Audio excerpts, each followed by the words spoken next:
दोस्तों सबसे पहले इस मैप को देखिए, जब हमारा देश आज़ाद नहीं हुआ था और पूरा अखंड भारत हुआ करता था। पूरा अखंड भारत एक सपने के जैसा था, जब पड़ोसी देशों के बीच कभी लड़ाई झगड़ा नहीं था, कभी भी हिंदू मुसलमानों के बीच लड़ाई झगड़ा नहीं था, कभी भी किसी धर्म को लेकर किसी दूसरे के प्रति कोई भेदभाव नहीं था। यह एक तरीके से राम राज्य था, जब हमारा देश सोने की चिड़िया हुआ करता था। अखंड भारत एक महान विराट साम्राज्य हुआ करता था। लेकिन दोस्तों जब समाज में बुराइयां फैली तो कुछ विदेशी आक्रांताओं ने और साथ ही हमारे देश के कुछ ऐसे राजनेताओं ने जिन्हें अपनी स्वार्थ सिद्धि के लिए हमारे देश के टुकड़े टुकड़े कर दिए, और टुकड़े टुकड़े भी ऐसे किए कि जैसे उस समय ये बंगाल पूरा अखंड भारत का ये हिस्सा पूरा इतना बड़ा बंगाल हुआ करता था, साथ ही जो पंजाब इतना बड़ा पंजाब हुआ करता था। जो आज हमारे देश में पंजाब हमें देखने को मिलता है वो 1/3 हिस्सा है, जबकि 2/3 हिस्सा पाकिस्तान में है। जब हमारा देश का बंटवारा हुआ तो उसके बाद हमारा देश सिमट कर इतना सा रह गया और पूरा अखंड भारत का सपना था वो चूर चूर हो गया। इसके बाद जब हमारा देश बटा, म्यांमार अलग हुआ, बांग्लादेश अलग हुआ, पाकिस्तान अलग हुआ और हमारे देश का हिस्सा जो येलो कलर में है वो इतना सा सिमट कर रह गया। और इसी में से जब पाकिस्तान अलग हुआ तो उसमें कई सारे प्रांतों का निर्माण हुआ, जैसे उसमें सिंध का निर्माण हुआ, बलूचिस्तान का निर्माण हुआ, पंजाब का निर्माण हुआ, खैबर पख्तूनख्वा का निर्माण हुआ और गिलगिट बाल्टिस्तान जो पीओके जो पाक ऑक्युपाइड कश्मीर है वो हमारे देश का जो इन्होंने कब्जा कर रखा है वो अभी भी इनके हिस्से में है। लेकिन दोस्तों आज हम इनकी चर्चा क्यों कर रहे हैं, क्योंकि सबसे खास बात हम आज चर्चा करेंगे वो है सिंध की। क्योंकि सिंध के बारे में हमारे देश के जो रक्षा मंत्री है राजनाथ सिंह जी, उन्होंने बहुत बेहतरीन बयान दिया है, जिसकी वजह से पाकिस्तान के होश उड़ गए हैं। क्योंकि इन्होंने दिल्ली में एक सभा को संबोधित करते हुए सिंधी लोगों से कहा कि सिंध का और हमारा रिश्ता काफ़ी पुराना है, क्योंकि हमारी सांस्कृतिक जड़ें और हमारी सांस्कृतिक विरासत काफ़ी पुरानी है। चाहे आज सिंध हमसे अलग हो गया हो, लेकिन कभी ना कभी सीमाओं में बदलाव हो सकता है और सिंध हमारा हिस्सा वापस से बन सकता है। आज सिंध की भूमि मेरे बहनों भाइयों, यह भारत का हिस्सा भले ही न हो, लेकिन सभ्यतागत रूप से सिंध हमेशा भारत का हिस्सा रहेगा।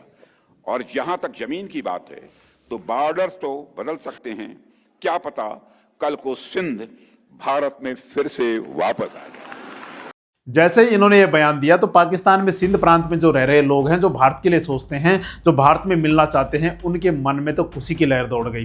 लेकिन सबसे बड़ी टेंशन तो इनके दिमाग में थी। इन्होंने फिर से रोना स्टार्ट किया, इन्होंने फिर से राग अलापना स्टार्ट किया। इन्होंने कहा कि जो भारत के शीर्ष नेता के द्वारा जो बयान दिए जा रहे हैं वो एक तरीके से भड़काऊ हैं, और साथ ही दोनों देशों के बीच जो शांति बनी हुई है उसको उकसावे वाली राजनीति के तौर पर ये ले रहे हैं। तो इनका तो फिर से कश्मीर का राग अलापना इन्होंने स्टार्ट किया कि कश्मीर में भी जो समस्या हो रही हैं उनको हम मिलकर बैठकर सुलझा सकते हैं, यूएन में जाकर हम शांति की बात कर सकते हैं। तो इनका तो रोना धोना लगा ही रहता है कि जब भारत से कोई एक बयान चल जाए तो इनके तो पैरों तले से जमीन खिसक जाती है।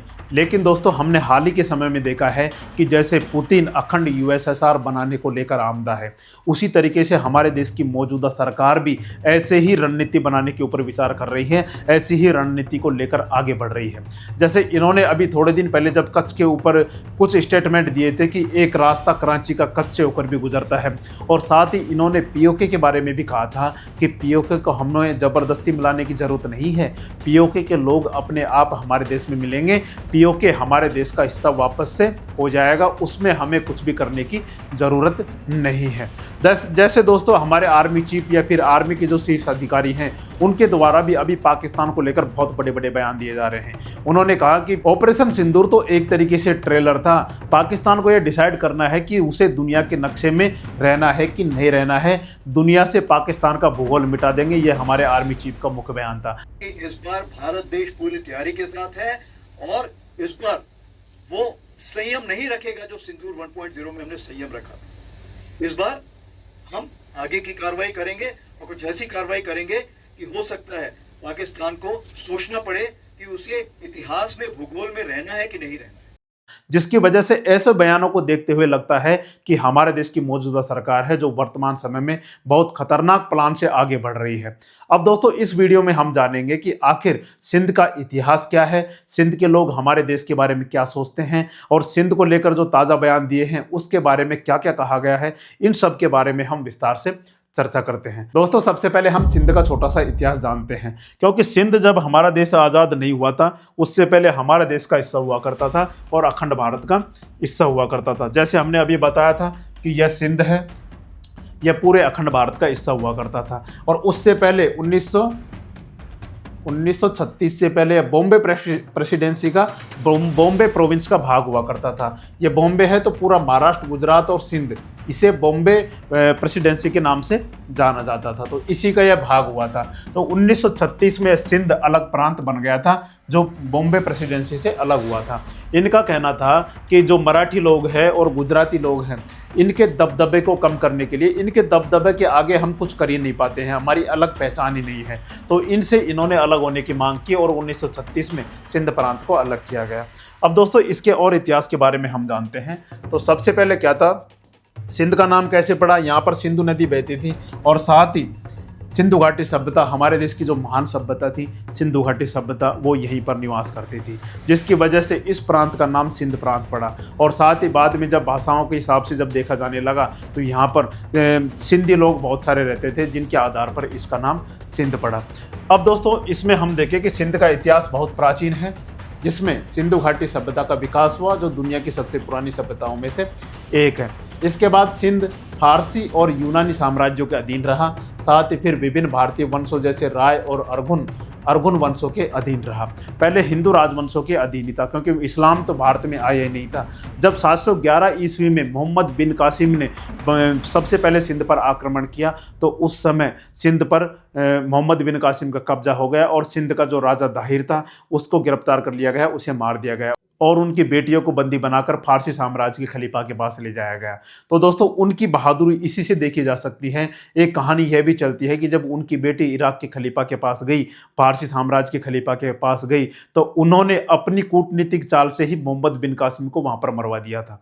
क्योंकि उन्होंने कहा कि जब उनको मोहम्मद बिन कासिम ने उन दोनों बेटियों को इराक के खलीफा के सामने पेश किया तो इराक के खलीफा के सामने उन दोनों राजकुमारियों ने कहा कि हम तुम्हारे पास नहीं आ सकते क्योंकि हम नापाक हो गए हैं। नापाक किस लिए हो गए हैं? क्योंकि जो तुम्हारे जो राजकुमार हैं या फिर योद्धा है मोहम्मद बिन कासिम, जो तुम्हारा सेनापति है, इन्होंने क्या किया, हमारे साथ बहुत दुर्व्यवहार किया है, इन्होंने हमें गलत तरीके से छुआ है, इन्होंने हमारे साथ गंदा काम किया है, जिसकी वजह से इराक के खलीफा ने क्या किया, मोहम्मद बिन कासिम को मृत्युदंड दे दिया। जिसकी वजह से उन्होंने अपनी कूटनीतिक चाल से ही मोहम्मद बिन कासिम को ऐसे मरवा दिया था, जबकि युद्ध के मैदान में अरबों ने सिंध पर विजय प्राप्त करी थी। इसके बाद दोस्तों भारत में इस्लाम का आगमन हुआ 711 ईस्वी में। मोहम्मद बिन कासिम के नेतृत्व में अरबों ने इस पर विजय प्राप्त की, जिसके बाद यहाँ इस्लाम का प्रसार हुआ। अंततः यह मुगल साम्राज्य का हिस्सा बना और बाद में ब्रिटिश नियंत्रण में आ गया।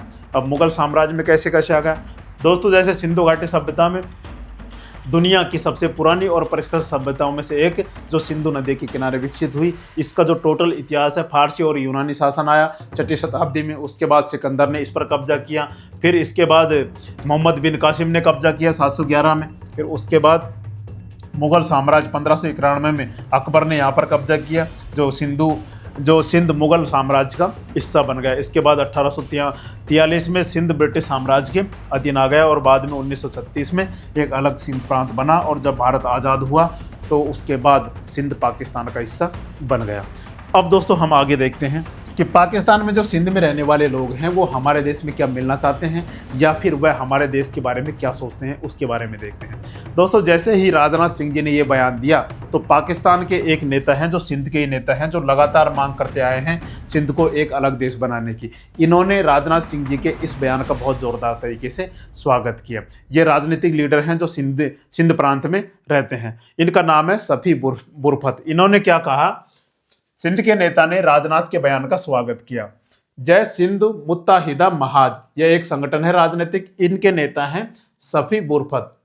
ये हैं सफ़ी बुरफत। राजनाथ सिंह जी के बयान का गर्मजोशी से स्वागत किया और उन्होंने लिखा कि यह बयान सिंधु लोगों के लिए ऐतिहासिक हौसला देने वाला और प्रेरणादायक है। और इन्होंने पाकिस्तान के ऊपर भी आरोप लगाए। उनके मुताबिक यह बयान सिंध की आज़ादी और भारत के साथ भविष्य में मजबूत संबंधों की उम्मीद जगाता है। उन्होंने कहा कि सिंधु देश आंदोलन शुरू से ही इस विचार को मानता रहा है कि सिंध और भारत के बीच गहरे सांस्कृतिक और ऐतिहासिक और भावनात्मक संबंध है। बुरफत ने पाकिस्तान पर आरोप लगाया कि वह सिंधी लोगों की पहचान, भाषा और संस्कृति को कमजोर करने की कोशिश कर रहा है। उन्होंने कहा कि पाकिस्तान में सिंधियों के राजनीतिक अधिकार छीने जा रहे हैं, उनके संसाधनों का शोषण किया जा रहा है, कार्यकर्ताओं पर अत्याचार किए जा रहे हैं। इन्होंने पाकिस्तान के ऊपर उल्टा दांव चल दिया और इन्होंने राजनाथ सिंह जी के बयान का जोरदार स्वागत किया। एक तरीके से सिंध के लोगों में बहुत खुशी की लहर फैल गई। दोस्तों, जब भारत आज़ाद हुआ था तो उस समय 8 लाख से ज़्यादा ऐसे लोग थे जो सिंधी थे, जो काफ़ी हाई क्लास थे या मिडिल क्लास थे, वो भारत में पलायन कर गए। जैसे हम देखें तो पाकिस्तान के ही एक रिसर्चर है, उन्होंने कहा है 20वीं सदी के शुरुआती दौर तक हिंदुओं की भूमिका अहम थी सिंध प्रांत में, लेकिन अब सिंध प्रांत में ऐसा भेदभाव किया जा रहा है जिसकी वजह से सिंध पाकिस्तान में काफ़ी पिछड़ता हुआ जा रहा है। 20वीं सदी के शुरुआती दौर तक सिंध की इकोनॉमी और उसकी शासन व्यवस्था में हिंदुओं की भूमिका अहम थी। पाकिस्तानी रिसर्चर और लेखक ताहिर मेहंदी के मुताबिक बंटवारे से पहले सिंध में हिंदू आबादी मिडिल क्लास और अपर क्लास के दायरे में आती थी, लेकिन ये मिडिल क्लास और अपर क्लास के लोग बहुत समझदार थे। जब भारत आज़ाद हुआ तो ये पूरे मिडिल क्लास और अपर क्लास के लोग हमारे देश में आ गए। लगभग ये लोग सिंध के शहरी इलाकों में कराची और हैदराबाद में रहते थे। ये हिंदू न सिर्फ स्किल्ड थे बल्कि इन्हें व्यापार की गहरी समझ थी। इसके बाद देखिए, बंटवारे के वक्त 8 लाख हिंदुओं को सिंध छोड़ना पड़ा था। मतलब वही थे जो स्किल्ड थे, मतलब जो अपर क्लास और मिडिल क्लास थे, उन्होंने बंटवारे के समय हमारे देश में आ गए क्योंकि वो समझदार थे। लेकिन उससे जो लोअर क्लास के लोग थे वो वहीं पर रह गए। इससे सिंध में कुछ महीने के भीतर ही मिडिल क्लास का तबका पूरी तरह गायब हो गया। पीछे सिर्फ दलित हिंदू बचे थे जो समझदार नहीं थे। बाकी जो समझदार थे वो तो भारत में आ गए। इससे वहाँ की अर्थव्यवस्था को गहरा झटका लगा। भारत से पलायन कर सिंध में जो लोग आए उनमें वो स्किल्ड नहीं थी। जो भारत से गए थे सिंध में जो मुसलमान थे उनमें वो स्किल्ड नहीं थी, लेकिन जो समझदार लोग थे वो भारत में आ गए। पाकिस्तान के अखबार डॉन के मुताबिक ताहिर लिखते हैं कि भारत का सिंधी समुदाय आज भी खुशहाल है, उनके बड़े बिजनेस हैं। इसके विपरीत उलट पाकिस्तान के सिंधी गरीब है, जिसकी वजह से वो लगातार चाह रहे हैं कि हम भी भारत का हिस्सा बन जाए। और कुछ लोग ये भी चाह रहे हैं, कुछ नेता ये भी चाह रहे हैं कि सिंधु देश के नाम से एक अलग देश हो। दोस्तों, आपको क्या लगता है कि जो हमारे राजनेताओं के द्वारा जो ताज़ा बयान दिए जा रहे हैं उनके आधार पर क्या हमारा देश की मौजूदा सरकार इस आधार पर आगे बढ़ रही है? क्या अखंड भारत का निर्माण वापस से किया जा सकेगा? आप एक बार कमेंट करके जरूर बताएं। या फिर ऐसे बयानों की केवल हवाई हो जाएगी, केवल हवाबाजी में ही ऐसे बयान दिए जा रहे हैं? क्योंकि पीओके तो अभी तक हमारे देश का हिस्सा नहीं बन पाया, जबकि कच्छ और फिर कच्छ का जो सरकरी का या फिर वो विवाद है उसको सुलझाने की बात हो या फिर सिंध की बात हो, वो तो बाद का काम है। आप एक बार कमेंट करके जरूर बताएं और जानकारी आपको अच्छी लगी हो तो चैनल को लाइक एवं सब्सक्राइब जरूर करें। जय हिंद, जय भारत।